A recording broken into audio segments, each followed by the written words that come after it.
Hello everyone, आज हम भूगोल में लेसन 9 रीड करेंगे। लेसन 9 है प्राकृतिक प्रदेश एवं जनजीवन। तो सबसे पहले जो है इस लेसन में हम शीतोष्ण घास के प्रदेशों के बारे में पढ़ेंगे। शीतोष्ण घास के प्रदेश उत्तरी गोलार्ध में टैगा प्रदेश के दक्षिण में घास के मैदान पाए जाते हैं। इन्हें शीतोष्ण घास प्रदेश कहा जाता है। शीतोष्ण घास प्रदेश और टैगा प्रदेश दोनों में 25 से 50 सेंटीमीटर तक वर्षा होती है, लेकिन शीतोष्ण घास प्रदेश क्षेत्र में सघन घास उगती है, यानी कि घनी घास उगती है। तो टैगा क्षेत्र में सघन वृक्ष पाए जाते हैं, यानी कि शीतोष्ण घास प्रदेश में सघन घास उगती है और टैगा क्षेत्र में सघन वृक्ष पाए जाते हैं। इसका क्या कारण है, तो आइए अब हम जानेंगे। दक्षिण घास क्षेत्र में अधिक गर्मी पड़ती है, पानी भाप बनकर उड़ जाता है और पेड़ों के लायक मिट्टी में नमी नहीं रहती, अतः यहाँ घासें उगती हैं, इसीलिए पेड़ पौधे नहीं उगते। इसके विपरीत उत्तर में ठंड अधिक और गर्मी कम पड़ती है, अतः यहाँ पर मिट्टी में नमी बनी रहती है। इस कारण टैगा प्रदेश में पेड़ उगते हैं। संसार में 2 प्रकार के घास प्रदेश पाए जाते हैं। दिए गए मानचित्र संख्या 9.1 में घास के मैदानों की स्थिति देखिए और दोनों की तुलना कीजिए। तो यहाँ देख सकते हैं, तो यहाँ पर प्रेयरीज, स्टेपीज, पंपाज, वेल्ड और डाउन्स, ये जो हैं ये शीतोष्ण घास के प्रदेश हैं। कौन से? शीतोष्ण। और जो उष्ण घास के प्रदेश हैं वो है सवाना, ग्रांड चाको, लानोज और यहाँ पर ये सवाना। तो ये जो है विश्व मानचित्र पर घास के प्रदेश दिखाए गए हैं, इन्हें देखकर आप समझेंगे। अब आप मानचित्र देखकर बताएंगे कि दक्षिणी गोलार्ध में शीतोष्ण घास के प्रदेश का विस्तार क्यों कम पाया जाता है। तो इसलिए कम पाया जाता है क्योंकि समुद्र जो है वहाँ पर अधिक है। नेक्स्ट है उत्तरी गोलार्ध में शीतोष्ण घास प्रदेश का विस्तार क्यों अधिक पाया जाता है, तो वो इसलिए पाया जाता है क्योंकि यूरेशिया और उत्तरी अमेरिका जैसे विशाल महाद्वीप हैं। अब यहाँ पर नेक्स्ट है अर्जेंटीना, अफ्रीका और ऑस्ट्रेलिया में शीतोष्ण घास मैदान को क्या कहते हैं। तो अर्जेंटीना में पंपाज कहते हैं, अफ्रीका में वेल्ड और ऑस्ट्रेलिया में डाउन्स शीतोष्ण घास के मैदान को कहा जाता है। रूस में इस घास के मैदान को स्टेपी कहते हैं। यूरेशिया में कार्पेथियन पर्वत से लेकर अल्टाई पर्वत तक इस घास भूमि का विस्तार है। उत्तरी अमेरिका में रॉकी पर्वत के पूर्वी ढालों से लेकर बड़ी झीलों तक विशाल घास भूमि का क्षेत्र है। इसे यहाँ पर प्रेयरी प्रदेश कहते हैं। एटलस की सहायता से कार्पेथियन, अल्टाई और रॉकी पर्वत की स्थिति जानें और बताइए कि ये पर्वत किस महाद्वीप में स्थित है। तो आप जो है ये देखकर बताएंगे। इस घास प्रदेश में दूर दूर तक वृक्ष नहीं दिखाई पड़ते। शुरू में यूरोप से आए लोग जब उत्तरी अमेरिका में बसने लगे तो एक छोटी बच्ची ने लिखा कि घास प्रदेश इतना सपाट है जैसे समुद्र हो और यहाँ पेड़ तक नहीं है जिनके पीछे छुपकर खेला जा सके। अब यहाँ की जलवायु कैसी है? उत्तरी गोलार्ध के शीतोष्ण घास मैदानों में महाद्वीपीय जलवायु की प्रधानता होती है, जबकि दक्षिणी गोलार्ध के शीतोष्ण घास मैदानों में महाद्वीपीय जलवायु का प्रभाव कम पड़ता है। उत्तरी गोलार्ध के घास के मैदानों में कड़ी सर्दी पड़ती है।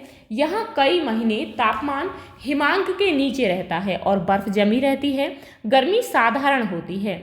वर्षा और तापमान में कमी के कारण इन प्रदेशों में बहुत वृक्ष जो है बहुत कम उगते हैं और घासें अधिक होती हैं। अधिकांश वर्षा गर्मी में होती है, यानी कि जब गर्मियाँ हो रही होती हैं तब वहाँ पर अधिकतर वर्षा होती है। शीतकाल की अल्प वर्षा हिम का रूप धारण कर लेती है, यानी कि बर्फ बन जाती है। यहाँ की घासें मुलायम, लंबी और गुच्छेदार होती हैं। यहाँ पर जीव जंतु कैसे होते हैं? एशिया के स्टेपी प्रदेश में जंगली घोड़े, उत्तरी अमेरिका के प्रेयरीज प्रदेश में कुत्ते व तेजी से भागने वाले बाइसन, दक्षिणी अमेरिका के पंपाज में जंगली भैंसा, पंपा हिरण, रिया पक्षी, ऑस्ट्रेलिया में ड्रूमू, कंगारू, कोकाबुर्रा आदि विशिष्ट जीव जंतु पाए जाते हैं। तो यहाँ देख सकते हैं ये बारहसिंगा है, ये जंगली कुत्ता है और ये जंगली घोड़ा है। वहाँ पर मानव जीवन कैसा है? एशिया के स्टेपी प्रदेश में किर्गिज, कजाक आदि आदिवासी जनजातियाँ खाना बदोशी का जीवन व्यतीत करती थीं। पिछले कुछ दशकों में इनकी दुनिया में बड़े परिवर्तन हुए हैं। बस कुछ ही क्षेत्रों में उनका पुराना रूप रह गया है। पशुचारण पर जीवन यापन करने वाली जनजातियों में किर्गिज विशेष रूप से उल्लेखनीय हैं। ये दक्षिणी पश्चिमी साइबेरिया के मूल निवासी हैं। ये अब भी अपने पशुओं के चारे आदि की तलाश में मौसम के अनुसार आते जाते हैं। ये भेड़, ऊंट, घोड़ा, बकरियां पालते हैं। अब जो है आप सोचकर अपनी अभ्यास पुस्तिका पर लिखेंगे कि पशुपालन से इन्हें क्या क्या प्राप्त होता है। तो भेड़ से ऊन, दूध, मांस मिलता है। घोड़े से सवारी और यात्रा मिलती है। ऊंट से सवारी, बोझ ढोने के काम में आता है और हमें दूध मिलता है। बकरी से दूध मिलता है, मांस भी मिलता है और चमड़ा भी। उत्तरी अमेरिका के आदिवासी लोग पहले प्रेयरीज प्रदेश में चरने वाले बाइसन यानी कि जंगली गाय बैल को हाँक कर एवं रास्ते में चोरों से बचाकर मांस के लिए शहरों तक पहुंचाते थे। जो लोग यह जोखिम भरा धंधा करते थे उन्हें काउबॉय कहा जाता था। अब अच्छी नस्ल की गायों को पालने के लिए अलग फार्म बना लिए गए हैं। ये लोग सैकड़ों किलोमीटर लंबी जमीन पर कटीले तार लगाकर बाड़ा बना लेते हैं। इन्हें रेंच कहा जाता है। रेंच के बीच में मालिक अपने परिवार के साथ आधुनिक घरों में रहते हैं। जानवरों की देखभाल, इलाज आदि के लिए सेवक रखते हैं और उनके लिए भी सुविधाजनक घर बनवाते हैं। यहाँ देख सकते हैं काउबॉय अब घोड़ों के साथ साथ जीपों एवं हेलीकॉप्टरों का भी उपयोग करने लगे हैं। वर्तमान समय में घास मैदान के सभी प्रदेशों के अधिकांश भागों में आधुनिक मशीनों का प्रयोग करके खाद्यान्नों की खेती की जाती है, यानी कि वहाँ पर फसलों को बोया जाता है। अब ये प्रदेश विश्व के प्रमुख अन्न भंडार तथा दुग्ध व्यवसाय, क्योंकि वहाँ पर पशुपालन किया जाने लगा है, तो दुग्ध व्यवसाय के केंद्र बन गए हैं। क्या आप बता सकते हैं कि ये कैसे बने? तो आइए अब हम जानेंगे कि ये जो है अन्न भंडार और दुग्ध व्यवसाय के केंद्र कैसे बने। संयुक्त राज्य अमेरिका के प्रेयरीज प्रदेश यानी कि ग्रेट प्लेन्स में बड़े बड़े जोत वाले किसान हैं जिनके पास बहुत ज़मीन है, जिनके पास 500-600 एकड़ ज़मीन होना एक आम बात है। इतने बड़े जोत यानी कि कृषि भूमि पर आप खेती कैसे करेंगे? तो सोचकर जो है आप अपनी अभ्यास पुस्तिका में लिखेंगे। तो अमेरिका में कहीं कई किलोमीटर तक सिर्फ गेहूं, तो कहीं कई किलोमीटर तक सिर्फ मक्का, तो कहीं कई किलोमीटर तक सिर्फ टमाटर और कहीं किलोमीटर तक तंबाकू व सोयाबीन की खेती होती है। जबकि भारत में ऐसा नहीं दिखाई देता। क्यों? क्योंकि यहाँ पर इतने बड़े बड़े खेत नहीं हैं, इतने बड़े किसान नहीं हैं। तो देख सकते हैं ये है कंबाइंड हार्वेस्टर। यहाँ पर 500-600 एकड़ ज़मीन होना एक किसान पर आम बात नहीं है। संयुक्त राज्य अमेरिका में सभी फार्म मालिक अधिकाधिक मशीनों का प्रयोग करते हैं। यहाँ tractor, labeller, thresher, harvester, combine जैसी मशीनों से खेती का सारा काम किया जाता है। कंबाइन हार्वेस्टर का उपयोग फसल काटने और अनाज निकालने के लिए किया जाता है। बीज, खाद एवं दवा छिड़कने के लिए हेलीकॉप्टरों का उपयोग किया जाता है। यहाँ तक कि अनाज को बोरों में भरने, उसे ट्रकों में लादने तथा बंदरगाहों पर ट्रक से माल उतारकर जहाज़ों पर लादने के लिए ये मशीन की सहायता लेते हैं। हमारे भारत के किसान ऐसा नहीं करते, इसके क्या कारण हैं? तो सोचकर आप अपनी अभ्यास पुस्तिका पर लिखेंगे। तो इसलिए ऐसा किसान नहीं करते भारत के, क्योंकि खेत बहुत छोटे हैं जिनमें बड़ी मशीनें चलाना संभव नहीं है। अधिकांश किसान गरीब हैं और महंगी मशीनें खरीदना उनके लिए कठिन है। मजदूर सस्ते और आसानी से उपलब्ध हैं, इसीलिए मशीनों की ज़रूरत कम महसूस होती है। अब यहाँ पर नेक्स्ट है भूमध्य सागरीय या रूम सागरीय प्रदेश। जिस तरह से शीतोष्ण घास के मैदान खाद्यान्न उत्पादन एवं दुग्ध उत्पादन के लिए विश्व विख्यात हैं, यानी कि विश्व भर में प्रसिद्ध हैं, उसी तरह से भूमध्य सागरीय प्रदेश फलों के उत्पादन के लिए विश्व प्रसिद्ध हैं।